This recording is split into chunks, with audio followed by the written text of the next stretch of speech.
Killing Floors 3 beta doesn't quite hit the mark, and it's easy to see why some longtime fans are worried. There's something off about it, something missing from the heart of the franchise. Sure, we all expect a few bugs and tweaks in the beta, but some of the core changes to the gameplay just don't make sense.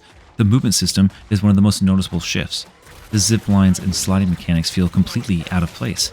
These have more in common with a battle royale than the slow, intense survival style that fans came to love. You could once feel the tension as you carefully made your way around, constantly aware of your surroundings.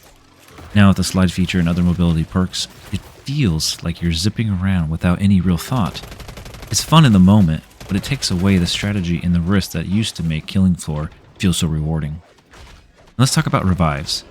Dying used to be a real consequence. If you went down, you had to rely on your teammates or wait until the round ended. The stakes were high, but now instant revives and supply crates dropping like clockwork are a common sight. There's no longer that tense moment when your team is trying to get you back in, and no real need to play carefully. It's almost like the fear of dying has been erased. It's a huge change that really takes away from the challenge of the game. Weapon choices have also changed. In previous games, the weight system was key. You could carry any combination of weapons as long as the weight worked in your favor. Now, however, you're limited to 2 primary weapons and a pistol. This feels restrictive, especially when you used to have the freedom to tailor your loadout for different scenarios. And on top of that, the weapons themselves just don't feel impactful anymore. They lack that satisfying recoil, and when you shoot a Zed, it feels like you're using a toy gun instead of something with weight behind it. It's a major letdown after the punch the weapons used to have. Speaking of the Zeds, the way that they behave now is another disappointment. At least in Killing Floor 2, blowing off limbs or heads and watching the Zeds stagger around was a bloody, chaotic delight. There was a real sense of satisfaction in tearing them apart. Now they just kind of ragdoll and drop to the floor without much fanfare. It's just another casualty in the loss of the game's impact, a loss for the game's vision. The gore is lackluster and removes the thrill that made each kill feel like a small victory. That's something to say about the characters as well, just something feels off. Killing Floor 2 had a diverse cast with memorable personalities that made them feel real. Each character had their own quirks and lines that added some depth to the chaos, but now, the characters are a bit flat. They all sound too similar, with none of the urgency or emotion that made them stand out before. Just as an example, Foster sounds almost unrecognizable. His usual cocky, confident tone is just gone, replaced by a monotone delivery that just doesn't fit. It's a shame because the characters were part of what made the franchise feel alive. When you think about Left 4 Dead, you think about the characters and what they had to say. Right now, Killing Floor 3 just doesn't have that. I don't even remember what any of the lines are, and if they said anything, it was probably freaking annoying. As for the Zed time, one of the most iconic slow-motion features in video gaming, has also lost some of the magic. The first time I heard it and felt the new Zed time, it felt completely off. It wasn't what it was like before. I immediately thought of Killing Floor 2 and thought, why would they ever change the Zed time? I don't know, it seems weird. It's like instead of the crisp, detailed shots of enemies being torn apart, everything now has this red glow, making the Zeds look simple, like tiny little silhouettes. The details are all lost and the actions feel less immersive. It's a disappointing change considering how satisfying it used to be to see each piece of gore in slow motion. When it comes to visuals, it's hard to deny that Killing Floor looks good. It's fine. Everything just seems blocky, it feels empty, the maps lack detail, and the atmosphere of the predecessors just, I don't know. It's not bad, but they don't have that same gritty, chaotic energy that made you feel like you were truly in the midst of a war zone. There's no memorable environment, no sense that you're part of this twisted world. Everything feels sterile, as if it's been assembled using basic assets without much thought to the atmosphere.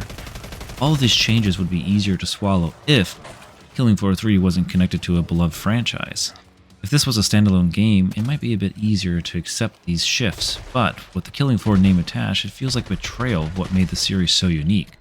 It's not just the gameplay, it's the atmosphere, the tension, the fear, and the satisfaction of surviving impossible odds. Those elements are missing, and the game suffers because of it. And that's the real problem. Without the core elements that made the series stand out, Killing Floor 3 just feels like another generic shooter. It's like they took a bunch of ideas from other games and threw them together without considering how they fit into the Killing Floor universe. It's hard not to feel like the soul of this game is gone. Sure, it's a beta and there's time for changes, but right now it feels like a significant departure from what fans loved about the series, and the fact that the game comes out in literally a month I highly doubt much is going to change. When I look at some of the weapons and the way the game moves with the dash, I feel like I'm playing Doom almost. Like if you were to just remove the killing floor type monsters and put anything else in there, it wouldn't be killing floor at all. Like that is how distant it is from all of the other killing floor games. Like literally, if you just remove the killing floor name from this game, I don't even think anyone would recognize it as part of the franchise.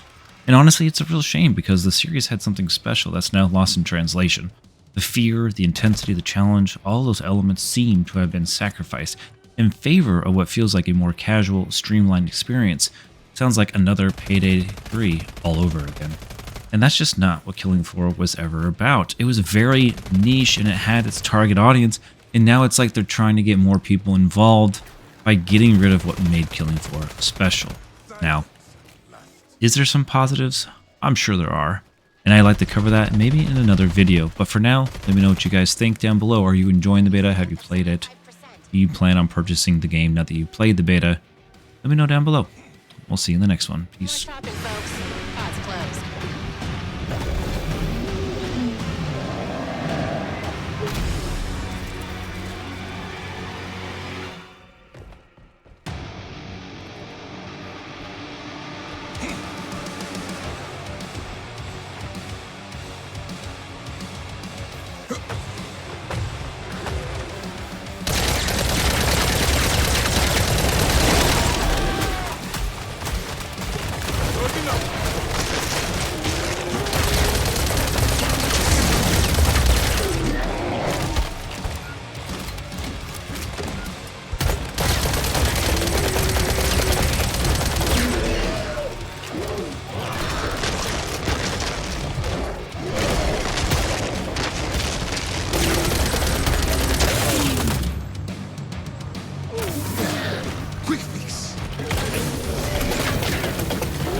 Reload!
Yo te pinto.